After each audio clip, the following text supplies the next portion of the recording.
सानाम सार्जम गिरे ñeñeliya ko ape sanam ko joharin chalbe kana inge Samuel Soren तिहिन आर मिद धम आपे को सामांग रे मी बार कथा लगित ते सेटर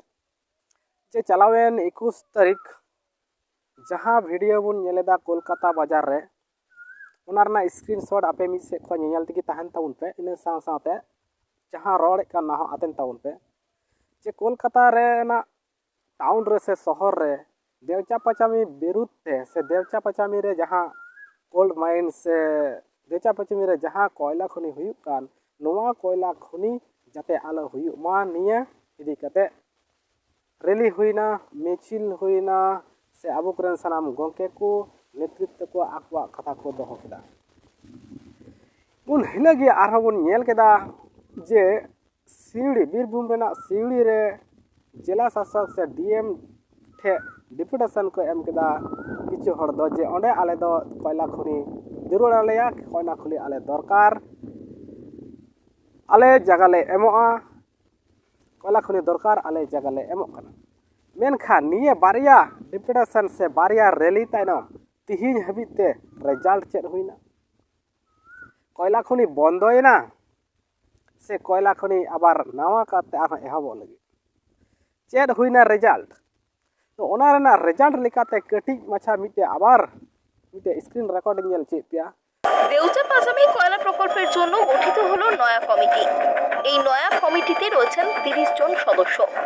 এই কমিটি কয়লা প্রকল্পের অধীনে থাকা স্থানীয় বাসিন্দাদের কোথাও কোনো অসুবিধা রয়েছে কিনা তা দেখভাল করবে এবং রিপোর্ট আকারে পেশ করবে জেলা শাসক ও পুলিশ সুপারের কাছে। কয়লা প্রকল্প নিয়ে বিভিন্ন সোশ্যাল মিডিয়ায় যে ভ্রান্তিমূলক ছবি আলোচনা চলছে তার বিরুদ্ধে এবার কমিটি গঠন করে দিলেন অনুব্রত মণ্ডল। শনিবার মোহাম্মদবাজার বিডিও অফিসে একটি বৈঠকে হাজির ছিলেন অনুব্রত। সেখানে উপস্থিত ছিলেন মোহাম্মদবাজার বিডিও ওসি ও প্রকল্প এলাকার আদিবাসী নেতারা। সেখানেই এই কমিটি গড়ার সিদ্ধান্ত নেওয়া হয়েছে। এই কমিটিতে প্রকল্প এলাকার সেকেড্ডা হিংলো ও হারকাটা গ্রাম পঞ্চায়েতের 3 প্রধানকে রাখা হয়েছে। এছাড়াও এলাকার বেশ কিছু মানুষকে এই কমিটিতে রাখা হয়েছে। দেওচা পচামি কয়লা খনি हुयुआ से अकोय जगह को एवो काना से चेक समस्या मिना नोआ रेना समस्या समाधान से समस्या रेना नेल तदार के लगित ते मिटे कमिटी को बना